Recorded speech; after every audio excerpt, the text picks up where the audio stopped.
Hey everybody, Josh Sigurdson of World Alternative Media here at the Giza Plateau at the Giza Necropolis in the Great Pyramids of Giza. In this video, I'm going to show you around and show you some of the things that your local tour guide, if you come to Egypt, won't tell you. And it's an absolutely amazing site, so don't go anywhere. You won't want to miss this video. Let's get started.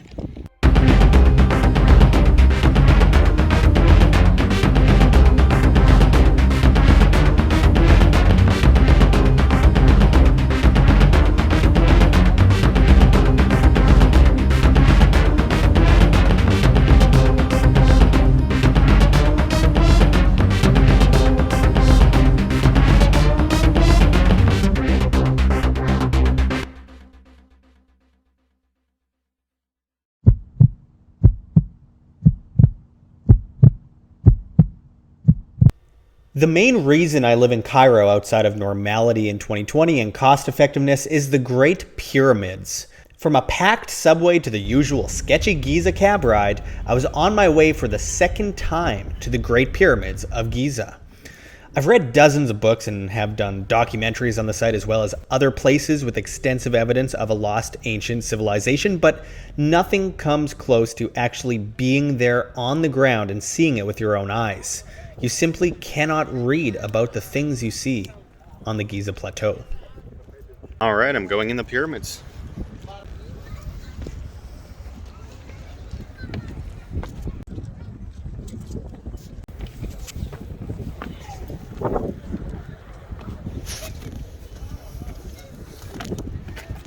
As we enter the Great Pyramid of Giza, we're told that we're not allowed to film, but come on.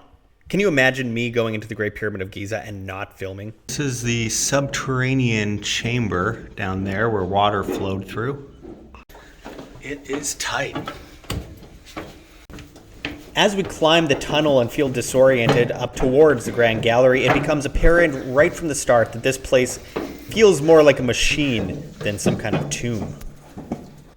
Oh, not quite at the Grand Gallery yet. Definitely smells like urine in here.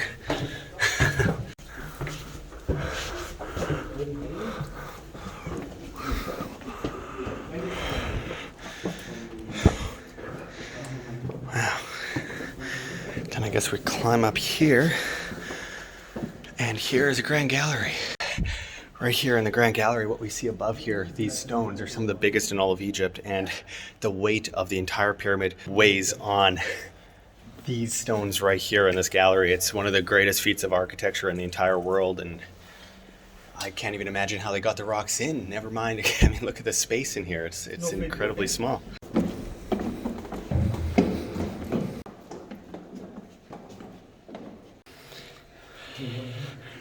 Yeah, that's towards the King's Chamber. All right, we're crawling towards the King's Chamber right now. In this very dark hole. Grand Chamber there. Over to here, there's a little area up here. They never found a mummy in here, by the way.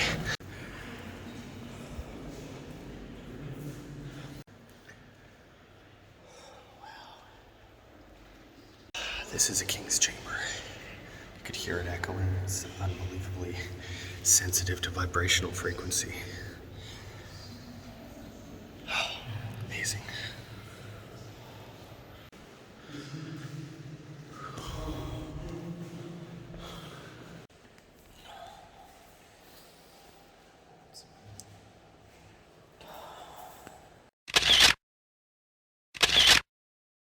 If you were to sit in here and lay down and stare at the ceiling and hum, you'd hear it through the whole pyramid. It would reverberate your voice and it would bounce off these walls, and you'd probably hear it on the other side of the pyramid. It's amazing. Above here are several tiers of what look like little roofs. You can hear humming. Likely from the other side of the pyramid. This thing was clearly a machine of some kind. It's too perfect. Never found a mummy in here. This isn't a sarcophagus. I don't care what anyone tells me. This would be unlike any sarcophagus in the world, with no etchings on the wall, no glyphs or anything. It's 100% a functional machine here in the Great Pyramid of Giza. And this room is tuned to mathematical 5. 1 + 1 = 2, 1 + 2 = 3, and 2 + 3 = 5, etc., etc. It is perfectly in tune.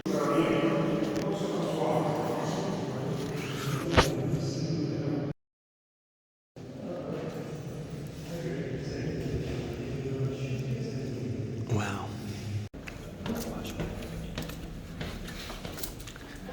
So he claimed that this is where the tunnel leads to, but we know the tunnel leads through these rocks here, down the Grand Gallery. All right, this is actually quite difficult. I recommend you go down backwards on that part. That was a bad idea. All right. Those stairs were put there in the 1800s, so, you know, make of that as you will. Those stairs are flimsy metal. This was done possibly as long as 12,000 years ago, or even longer to some.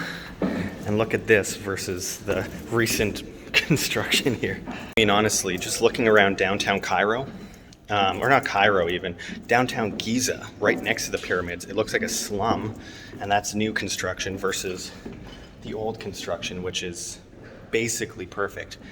This room here, this Grand Gallery, when they found it, was filled with rocks completely. They found it when they were down there. They thought this was the end of the pyramid, and then they found that the rocks would chip away. And as they pulled the rocks out, they cleared out this massive Grand Gallery. So if it was a tomb, why don't they have paint on the wall? If it was a tomb, why did they fill it with rocks, making it basically impossible to get in? Unfortunately, many people back in the 1800s blew out a part of this pyramid with gunpowder in order to clear the way, and I think that's how they found the so-called Queen's Chamber.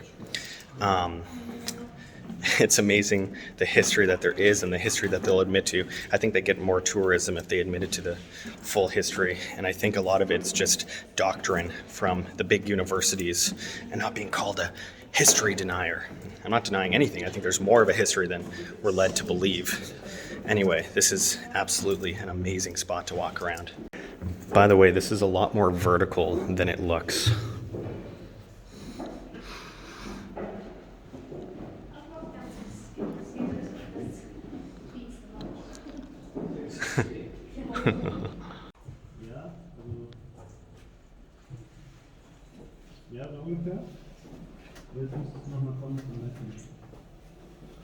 So these guys here are doing laser precision research in there. And of course it's essentially perfect.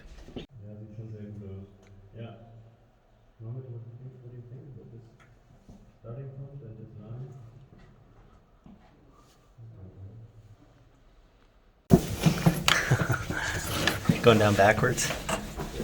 It's very awkward. You're the Queen's Chamber going down these stairs. It is super steep and at an angle, and you'll be lucky if you don't hit your head at least once. It's almost better to just go backwards.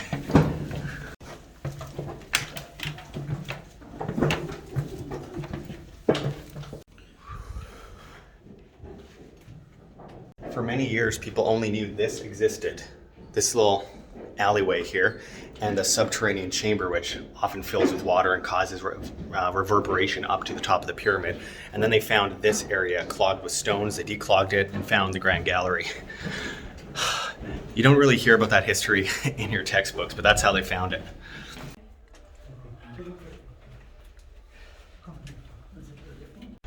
And now that we are finished walking around the Great Pyramid of Giza, we are going to walk on and see more of the sights around here at the Great Pyramid. It's hard to talk. I'm so exhausted from, it's very hot in there and very tight, but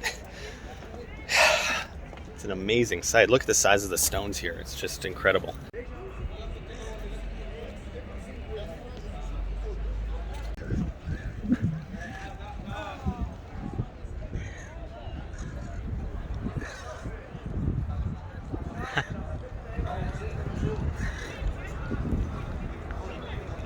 I'm not allowed to climb the pyramids, but a dog is. See some of the original outer stone of the pyramid. It's quite damaged still, but the original pyramid was flat all the way to the top. It would have been impossible to climb. It would have been so smooth that there'd be no way for you to climb it. And it would have been gleaming with the sun, and it would have been hot to touch. So if you went up to it and touched it, you could burn your hand. It would look kind of like foil almost, like light hitting tin foil. It would have reflected the light right off of it and probably blinded you. There's probably a good reason why no one lived over here until recent centuries, because this whole area of Cairo and Giza was basically unsettled except for some places down the Nile. People lived in Luxor, people lived in Aswan, people lived in Edfu, but not here. This is actually was quite deserted at the time, which makes you wonder even more why they create the most incredible building in the world in the middle of nowhere and have no one living around it. It was almost like people revered it in a way that they respected it and didn't want to go near it. It's much different today because you can see a lot of graffiti in the wall, which pisses me off, because to think that people would come here at this ancient place and inscribe their own name. This is why they attribute this pyramid to later on pharaonic pharaohs from Dynastic Egypt, because they carved their name on it. Imagine if thousands of years from now they come here and see my name on this pyramid. They go, oh, Josh owned the pyramids. That's basically how this history is written, and it's obviously absurd. There was a wrestler, I think his name was Bambino, the wrestler from the 1800s, who carved his name in the pyramid himself, and it's still there to this day. Was it built in the 1800s? Obviously not. But that's the logic that they use when it comes to dating the pyramid. Oh, there's a name in there. It must have been that. On the back side of a stone deep in the pyramid, you could see Cheops' name. Then it must be him. Absurd, obviously. We're moving on to the next place, but it's just unbelievable how big it actually is on the ground here. It's just absolutely insane, and apparently it has its own gravitational pull. Technically, time moves at a different speed in front of me over there than it does here by just the tiniest fraction of a millisecond of a millisecond of a millisecond. It's a tiny fraction, but nonetheless, it's such a large object that it actually changes time. So I always knew that the stones here were really large. I just never knew how large they really were until actually seeing them in person. They're actually really astonishingly big. And though, to be fair, later up on the pyramid, they get smaller. And many people theorize that the pyramid was half built at one time and then half built at a much later generation. But nonetheless, the stones we see here are absolutely enormous, and lifting them and bringing them from Aswan, like, it doesn't even make sense. Aswan's quite a ways down the river. What do they have, a boat per rock? I mean, they're really big rocks. So, and Egyptian boats back then couldn't hold that much. So, I mean, it's just astonishing. Oh, wow. Look at that. As you walk between the first and second pyramid, it feels like it takes forever because they truly are incredibly large structures, and it's almost like an optical illusion. It feels like they're closer than they actually are.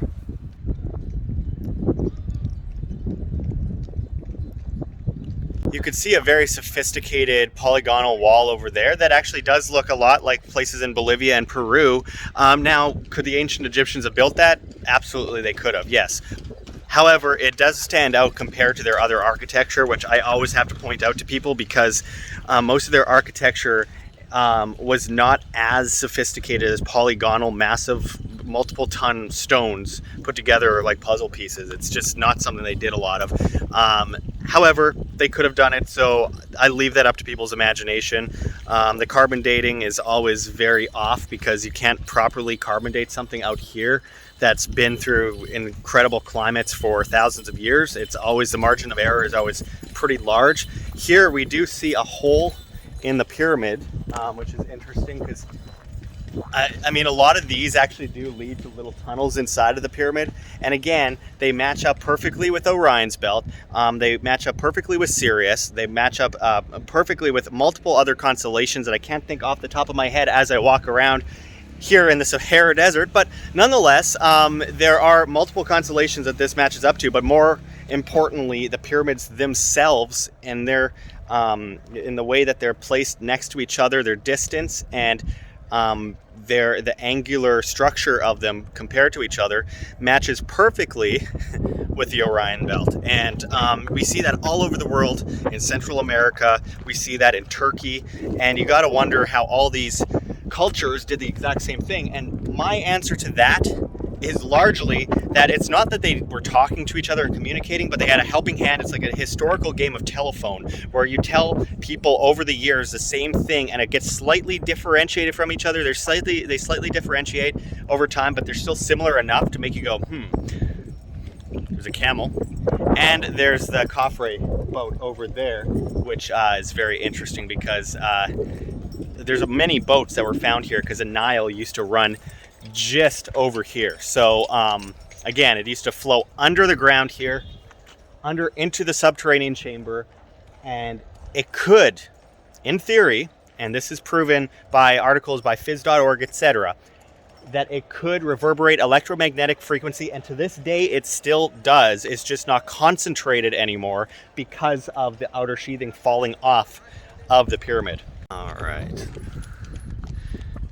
So you have a lot of entrances to a lot of the subterranean areas here, and I'm just going to hop this wall here and check this out. The problem around here is there's so much garbage. People have no respect, but oh yeah, you can see it goes deep into the ground.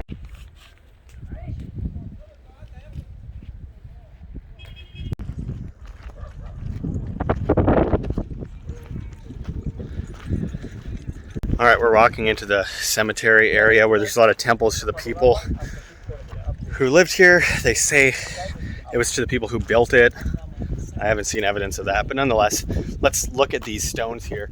They have water erosion on them, my friends. What does that tell you? Away from here, my friend. Away, this is the way. I just want to walk down here. It's their message.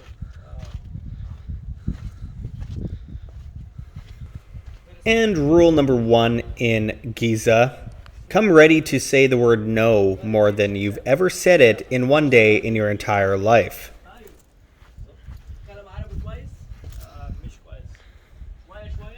Tour guides will do whatever they can to kind of hook, line, and sinker you and then get money out of you.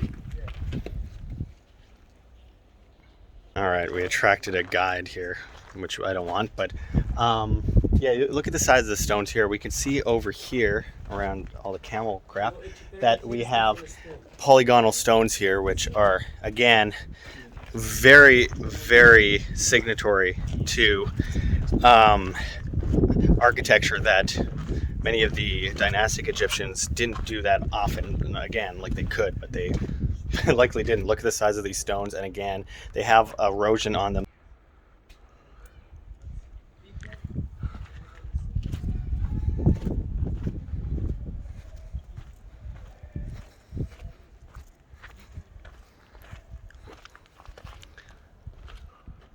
And here we could see evidence of the structure pulling apart. You could see it was likely at one point like this, but we see them pulled apart like this, possibly due to an earthquake. I'm not entirely sure, so I can't say. It looks like there might have been some kind of walkway there. But, I mean, look at how incredibly eroded this is. I mean, that is not. This is absolutely 100% not only a few thousand years old to have such an extensive amount of erosion on these stones, and this was ripped apart by an earthquake that very likely was the same one that knocked the outer layer of the pyramid off. You have to be a huge earthquake to do this. This is a disaster scene here. Look at this, just stones tumbled everywhere. Guarantee you there's tunnels underneath this that lead deep into the ground that aren't just graves, because as locals here from long ago said, they would climb in these tunnels and find their way all the way to Saqqara. And here's one of those tunnels that they don't have a lot of safety precautions around at all. That will kill you, my friend, so be careful walking around. Don't close your eyes.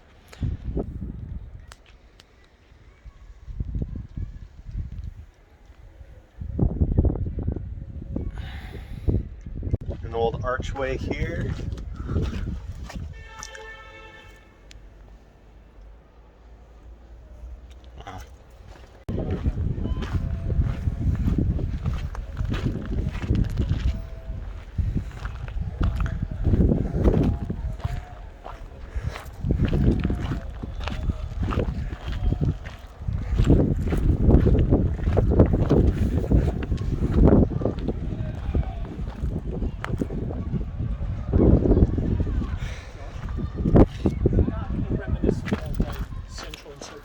Very, very much.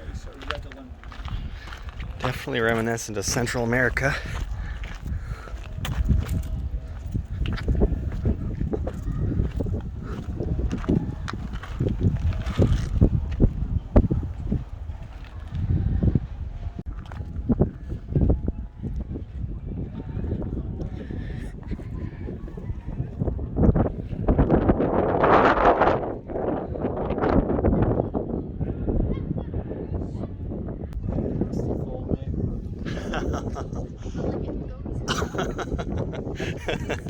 Really sucked to fall down there, and it leads to a chamber that once again goes over through this, and I would guess that it probably has some connection with the pyramid, though I shouldn't guess, but it is pretty deep and very sophisticated. You can see the rocks on top are from a later time, and then you see deeper down in there, you'll see a more smoothed out layer that's definitely from the original level of the ground.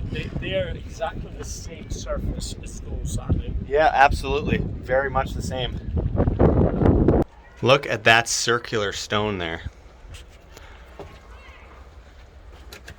It is part of this stone and it's part of that stone. It's all the same stone. And that is extremely sophisticated. And I don't want to drop my phone in here, but let's see what's around the corner there.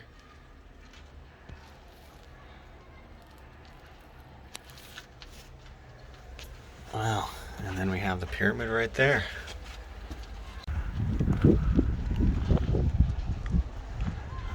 All right, so there's a doorway covered up by rock here that goes into the ground, and some idiot threw countless piles of garbage down there.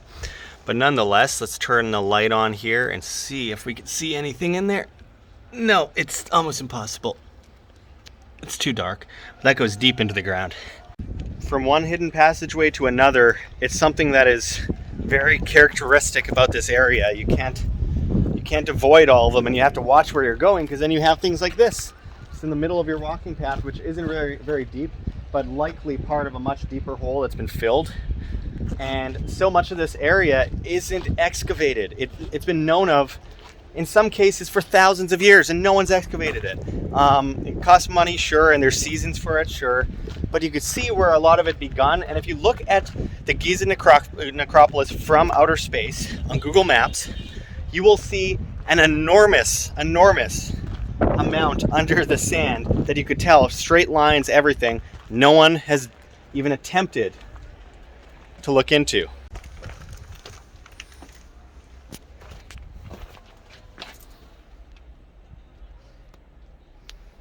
Oh my goodness, here we go. This stonework is very, very nice. And again, this does not look ancient Egyptian at all. Like, that is not the kind of carving that they did. Looks very Central American. Look at this stone here. This is very interesting how they carve out this stone at an angle here. Watch for random holes in the ground. Oh, look at these stones. They're like giant French fries. There's a water aqueduct of some kind there. Not a very big one. Before I go, oh man, there's way too much to look at here. Before I go over there, I'm gonna walk over here and check this out.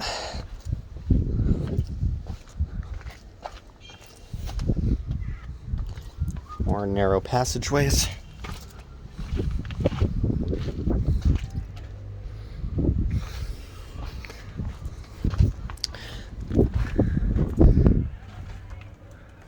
The garbage in here is infuriating.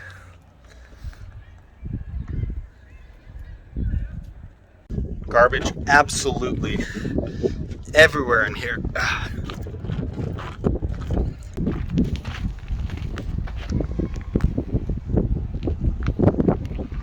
Look at the size of that stone there. Just to give you a scale, this is me versus this stone. It's enormous. Wow. And into another doorway here.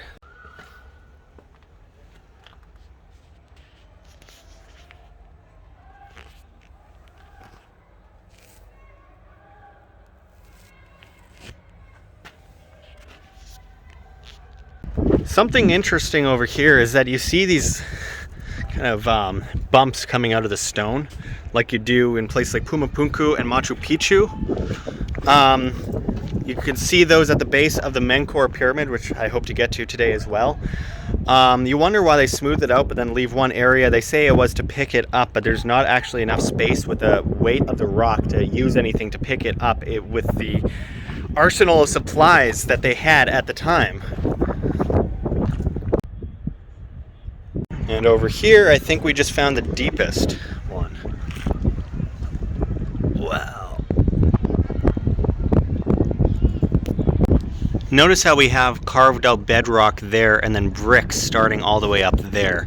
That puts that date back really far because it's way beyond the ground level that we're currently standing at.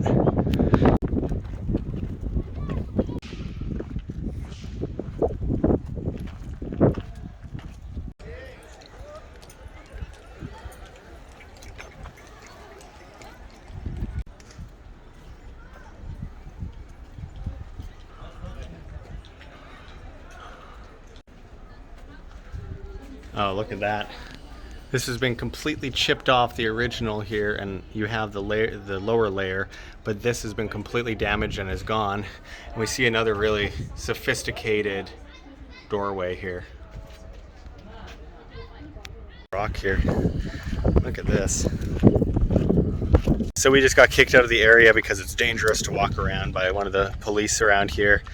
It's annoying, but nonetheless, he led us to a tourist area where people would likely try to sell us things. But nonetheless, we're back over here close to the second pyramid here, and we see, look at this rock. I mean, it's not a super strong stone, it's not a hard rock, but look at the erosion in it. I mean, it's a phenomenal amount of erosion. And you see that in a lot of places around here. It's just really quite interesting to be on the ground and actually see some of the erosion on some of the features around here, and then see totally different layers above it in many cases that are clearly much newer, but they say from the same time period. It's like Machu Picchu. They built on top of older structures that were already there and very sophisticated. Thanks for watching part 1 of the hidden secrets of the pyramids. We will be back with part 2, where we go to the second pyramid as well as the Menkaure Pyramid. You won't want to miss that because we find some very interesting stuff on the ground that really makes you question the official narrative regarding dynastic Egypt and the whole idea, the narrative globally of ancient civilizations and how humans settled in civilizations throughout the world. You won't want to miss part 2. Please share this video. We really appreciate it. We appreciate the support, and make sure to check those links below. Hit that like button. And thanks for watching this. If you're watching it on BitChute, LBRY/Odysee, or Flote.app, and maybe, just maybe, we've posted this to YouTube since we've been purged from there. But anyway, thanks for watching. See you guys in the next video.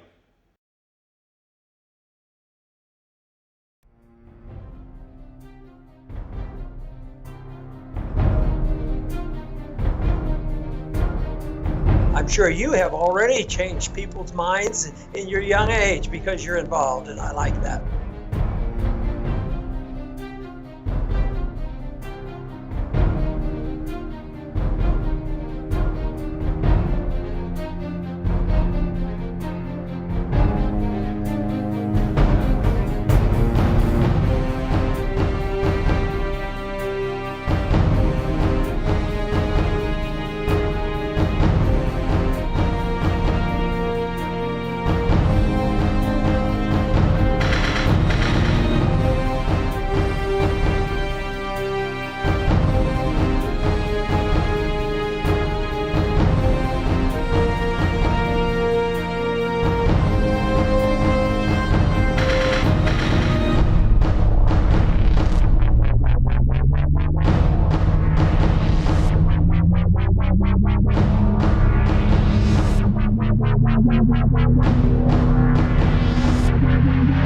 Thank you.